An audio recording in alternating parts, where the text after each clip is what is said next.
September 14, 1953, a French colonel walked into General Navarre's office in Hanoi carrying a 47-page report.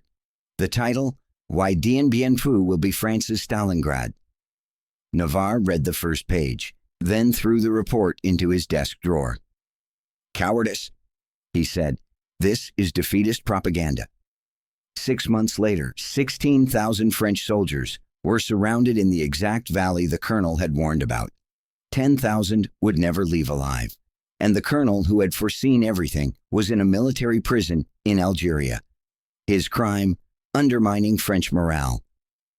The report wasn't declassified until 1984, when historians finally read it. They were horrified. He'd been right about everything. Every single detail. This is the story of one of military history's greatest tragedies. A story of a man who saw the truth, warned about it, was punished for it, and was ultimately proven right. But by then it was too late. France had lost Indochina, and the man who knew it would happen had been erased from history. Colonel Henri Leclerc was an unusual French officer. He'd graduated from Saint-Cyr Military Academy in 1930, fought in the resistance during World War II, and been welcomed as a hero in liberated France in 1945. But his post-war career had taken him in an unexpected direction: Indochina. In 1947, as France tried to reclaim its colony in Vietnam, Leclerc was sent to Saigon as a young captain. His mission was simple: suppress the Viet Minh guerrillas. But what he found shocked him. The French army was fighting with traditional European tactics: regular lines, fortified positions, open field battles. But the Viet Minh fought differently: night raids, ambush tactics, invisible attacks from the jungle. And the French were constantly losing. Leclerc noticed something. Nobody was trying to understand the Viet Minh. Other French officers dismissed the enemy. "Rice farmers," they said. "They have no chance against a modern army." But Leclerc saw the truth. These rice farmers were systematically destroying French professional soldiers. From 1948 to 1953, for 5 years, Leclerc studied Viet Minh tactics. He infiltrated their camps. He interrogated their commanders. He read their documents, and he understood something. The Viet Minh knew every French weakness, and the French refused to see it. By 1953, Leclerc had been promoted to colonel, and he was the French army's leading expert on guerrilla warfare in Indochina. But nobody was listening to him. In September 1953, French High Command announced a bold plan. A fortress would be built at Dien Bien Phu. The Viet Minh would be drawn there and destroyed in open terrain. When Leclerc heard the plan, his blood ran cold. Dien Bien Phu was a narrow valley in northwest Vietnam, surrounded by mountains. Close to the Laos border, it was strategically located, but militarily, it was a disaster. The valley was 16 kilometers long, 8 kilometers wide, surrounded by hills 1,000 meters high. The only access route was by air. There were no roads. General Henri Navarre, commander of French Indochina forces, thought the plan was simple: parachute 16,000 soldiers into Dien Bien Phu, build a fortified base. The Viet Minh will try to take it. French artillery and air support will annihilate them. Navarre saw this as the decisive blow against the Viet Minh. When Leclerc read the plan, he was horrified. This violated every military principle.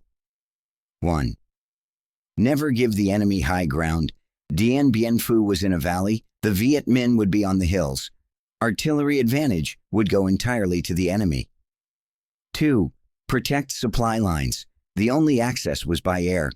If the Viet Minh controlled the airspace, 16,000 soldiers would starve. 3. Numerical superiority. The French would send 16,000 soldiers. The Viet Minh could gather at least 50,000. 4. Terrain advantage. The valley would turn into a swamp during monsoon rains. French tanks would sink into the mud. Leclerc began writing an urgent report. 47 pages. Leclerc wrote continuously for 3 days. The report's title, Tactical Analysis: Why Dien Bien Phu Cannot Be Defended. Contents, pages 1 to 12. Detailed analysis of Viet Minh artillery capabilities. Leclerc proved The Viet Minh could carry heavy artillery to the mountaintops. French intelligence considered this impossible, but Leclerc had seen Viet Minh logistics documents. They could transport 105mm howitzers using human power. Pages 13 to 24. The air superiority fallacy. Leclerc had calculated Dien Bien Phu was 300 kilometers from Hanoi air bases. French fighters would only have 20 minutes of combat time. Viet Minh air defense would find that sufficient. Pages 25 to 35.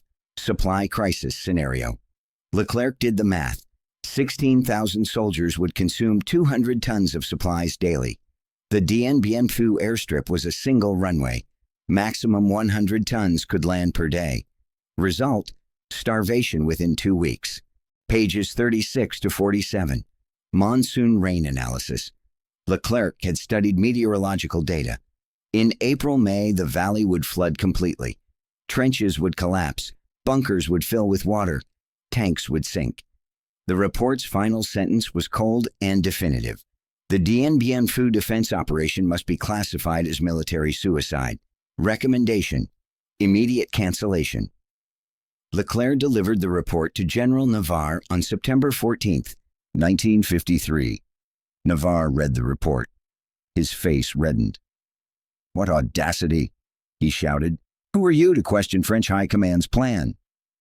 Leclerc tried to remain calm. "Sir, I've been fighting the Viet Minh for 5 years. I know their capabilities.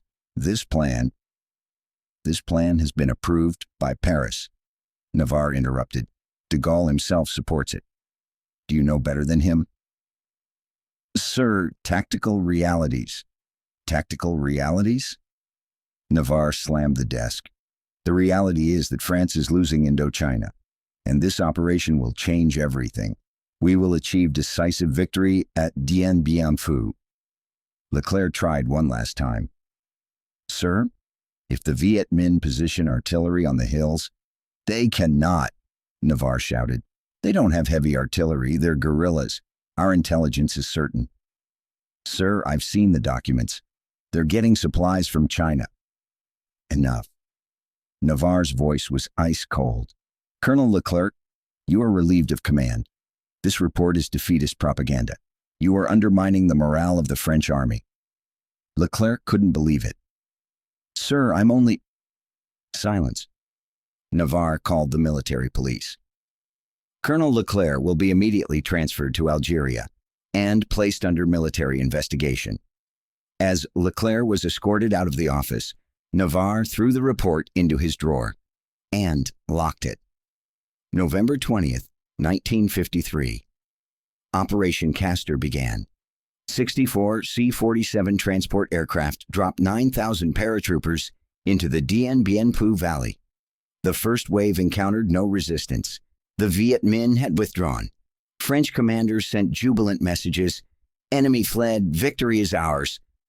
But 300 kilometers to the north, Viet Minh Commander General Vo Nguyen Giap was preparing his plan. Giap hadn't read Leclerc's report, but he'd reached the same conclusions. Dien Bien Phu was a perfect trap, but not for the French, for themselves. Giap gave the order: gather 50,000 soldiers, bring all heavy artillery, and wait. Throughout December and January, the French built their fortress at Dien Bien Phu. Trenches, bunkers, artillery positions. 16,000 soldiers settled into the valley. Aircraft brought supplies daily. Everything was going according to plan.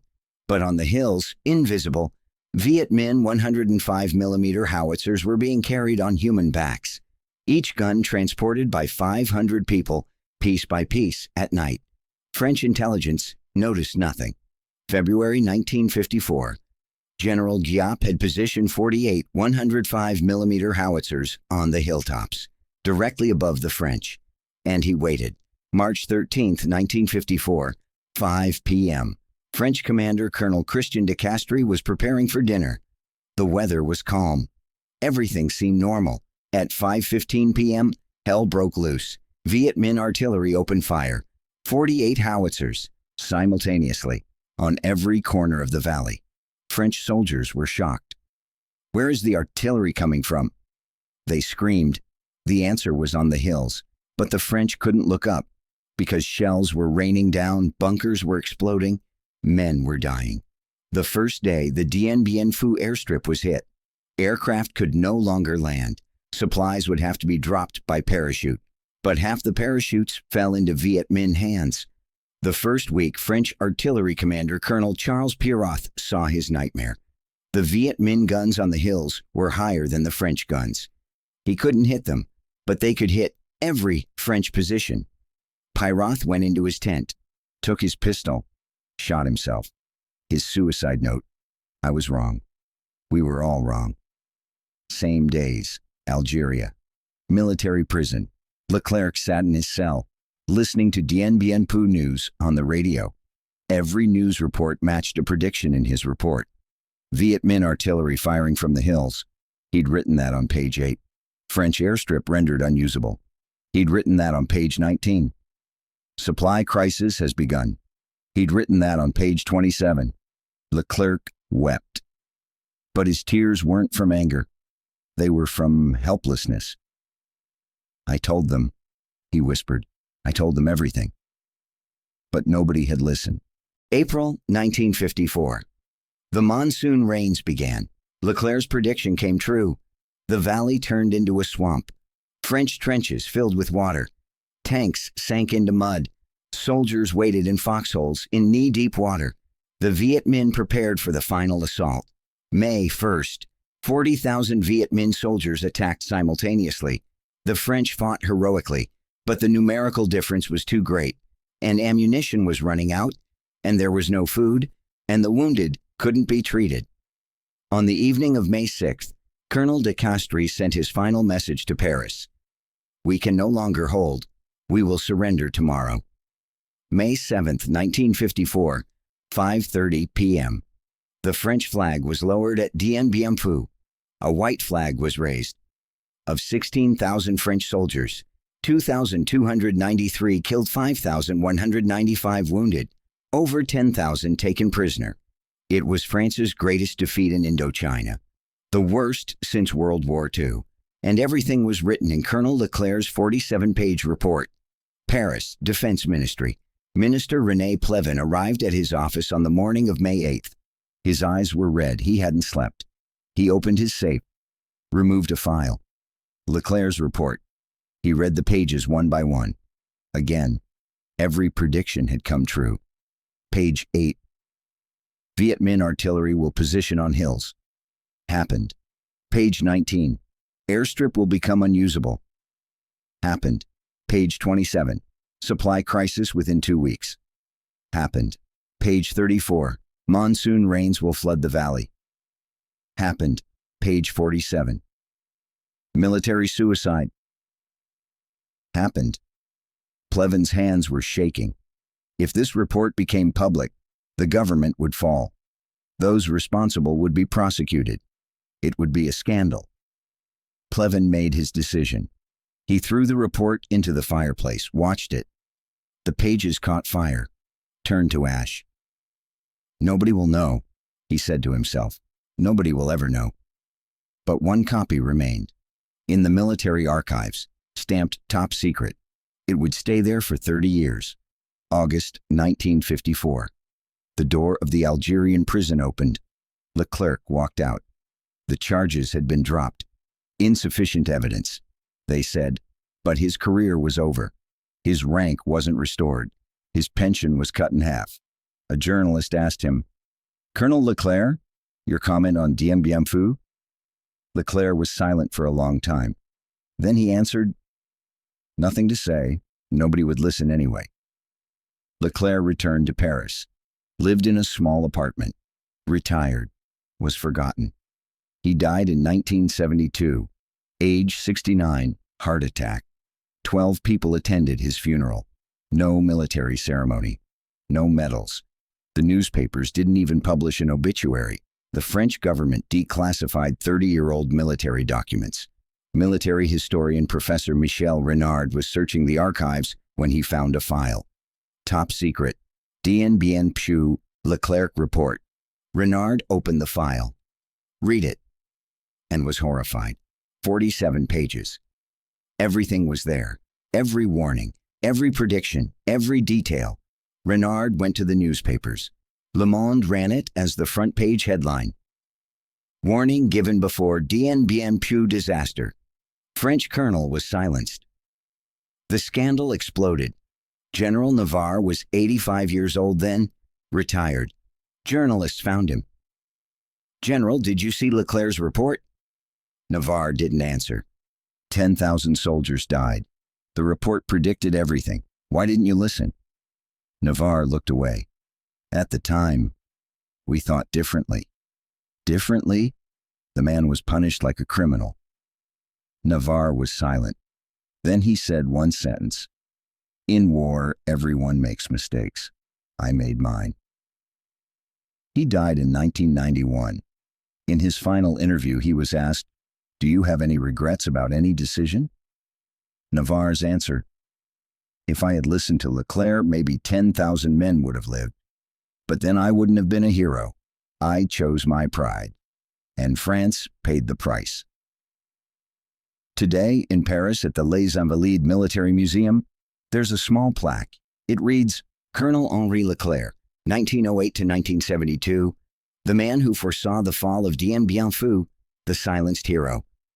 Below the plaque, behind glass, a photocopy of Leclerc's report is displayed. 47 pages. Every word proven true. Military historians know Dien Bien Phu could have been prevented. One man saw it, warned about it, was punished for it. Leclerc's final words, in a letter to a friend in 1971, "History proved me right. But that doesn't bring back 10,000 men.